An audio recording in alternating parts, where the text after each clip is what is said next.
ika-24 na kabanata. Lumabas si Jesus sa templo. Paalis na siya nang lumapit ang mga alagad at itinuro sa kanya ang mga gusali ng templo.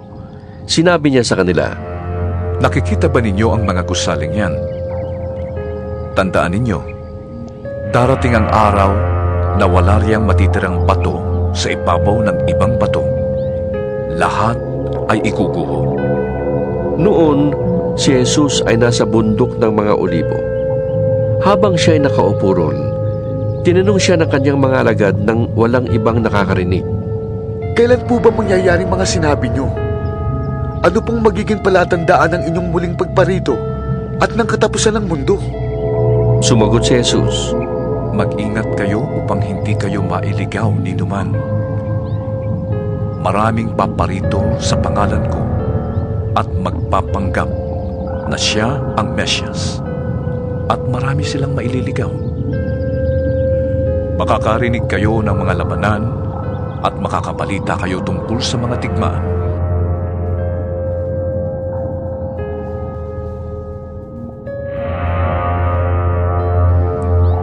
Ngunit, huwag kayong mapapahala. Dapat mangyari ang mga yun. Ngunit hindi pa yun ang wakas. Maglalaban-laban ang mga bansa at gayon din ang mga kaharian.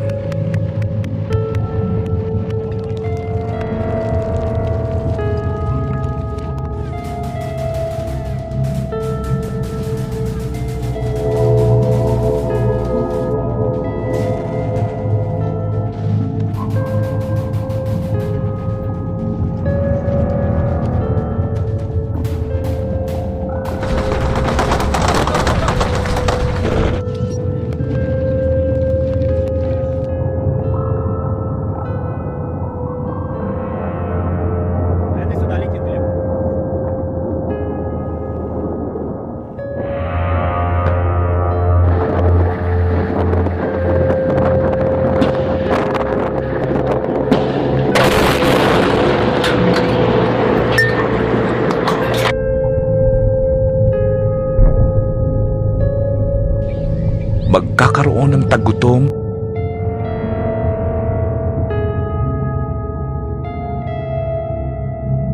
at lilindol sa maraming lugar.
Ang lahat ng ito ay pasimula pa lamang ng mga paghihirap, tulad ng isang nanganganak.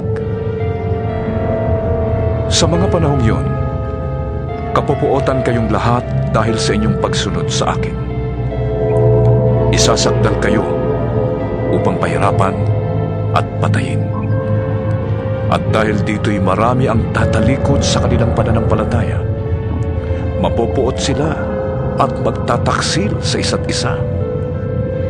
Marami ang magpapanggap na propeta at ililigaw ang marami. ang kasama ay lalaganap, kaya't manlalamig ang pag-ibig ng marami. Ngunit maliligtas ang mananatiling tapat hanggang wakas. At ipapangaral sa buong sanlibutan ang magandang balita tungkol sa paghahari ng Diyos, upang ang lahat ng bansa ay makarinig nito.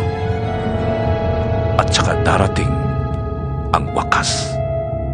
Kapag nakikita ninyong nagaganap na sa dakong banal ang kasuklam-suklam na kalapastangan ng tinutukoy ni Propeta Daniel, unawain ito ng bumabasa. Ang mga nasa Judea ay dapat tumakas sa kabundukan. Ang nasa bubong ay huwag nang mag-abala pang kumuha ng kahit ano sa loob ng bahay. At ang nasa bukid ay huwag nang umuwi upang kumuha ng balaban. Kawawa ang mga nagdadalang tao at mga nagpapasuso sa mga araw na yon. Ipanalangin ninyo na ang inyong pagtakas ay huwag mapataon sa taglamig o sa araw ng pamamahinga. Sapagkat sa panahong yon, ang mga tao ay magdaranas ng napakalaking kapighatiang hindi pa nararanasan mula ng likhain ng sanlibutan hanggang sa ngayon, at hindi na mararanasan pa kahit kailan. At kung hindi pa iikliin ng Diyos ang panahong yon, walang taong maliligtas. Ngunit alang-alang sa mga hinirang, paiikliin ang panahong yon. Kung may magsasabi sa inyo, narito ang Mesyas, o naroon siya, huwag kayong maniniwala. Sapagkat may mga huwad na Mesyas at may lilitaw na mga huwad na propeta. Magpapakita sila ng mga kagilagilalas na himala at mga kababalaghan upang iligaw kung maaari pati ang mga hinirang ng Diyos. Tandaan ninyo, ipinagpaon ako nang sabihin ito sa inyo. Kaya't kung sabihin nila sa inyo, naroon siya sa ilang, huwag kayong pumunta doon. Kung sabihin nila, naroon siya sa silid, huwag kayong maniniwala. Sapagkat darating ang Anak ng Tao na parang kidlat na gumuguhit mula sa silangan hanggang sa kanluran. Kung saan may bangkay, doon nagkakatipon ang mga agila. Pagkatapos ng kapighatian sa mga panahong yon, magdidilim ang araw, hindi magliliwanag ang buwan, malalaglag mula sa langit ang mga bituin at mayayanig ang mga kapangyarihan sa kalawakan. Pagkatapos, lilitaw sa langit ang tanda ng Anak ng Tao at mananangis ang lahat ng bansa. Makikita nila ang Anak ng Tao na nasa alapaap at dumarating na may dakilang kapangyarihan at malaking karangalan. Sa hudyat ng malakas na tunog ng trumpeta, susuguin niya ang kanyang mga anghel sa 4 na sulok ng daigdig at titipunin nila ang mga hinirang mula sa lahat ng dako. Unawain ninyo ang aral mula sa puno ng igos. Kapag ang mga sanga nito ay nananariwa at nagkakadahon na, alam ninyong malapit na ang tag-araw. Gayon din naman, kapag nakita ninyo ang lahat ng ito, malalaman ninyong palapit na ang kanyang pagdating. Siya'y paparating na. Tandaan ninyo, magaganap ang lahat ng ito bago mamatay ang mga taong nabubuhay ngayon. Ang langit at ang lupa ay lilipas, ngunit ang aking salita ay mananatili. Ngunit walang nakakaalam ng araw at oras ng pagsapit niyon, kahit ang mga anghel sa langit o ang anak man. Ang Ama lamang ang nakakaalam nito. Ang pagdating ng Anak ng Tao ay matutulad sa pagdating ng baha noong panahon ni Noe. Nang mga araw na yon, bago bumaha, ang mga tao'y nagsisikain, nagiinuman at nagsisipag-asawa hanggang sa pumasok si Noe sa barko.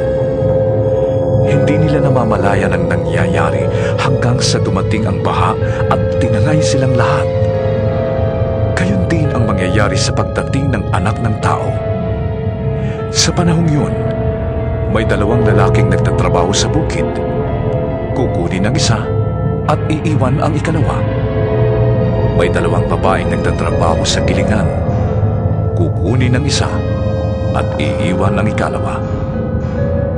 Kaya't magbantay kayo dahil hindi ninyo alam kung kailan darating ang inyong Panginoon. Tandaan ninyo ito. Kung alam ng puno ng sambahayan kung anong oras sa gabi darating ang magnanakaw, siya'y magbabantay at hindi niya pababayaang pasukin ang kanyang bahay. Kaya't maging handa kayong lagi sapagkat darating ang Anak ng Tao sa oras na hindi nyo inaasahan. Sino ang tapat at matalinong alipin?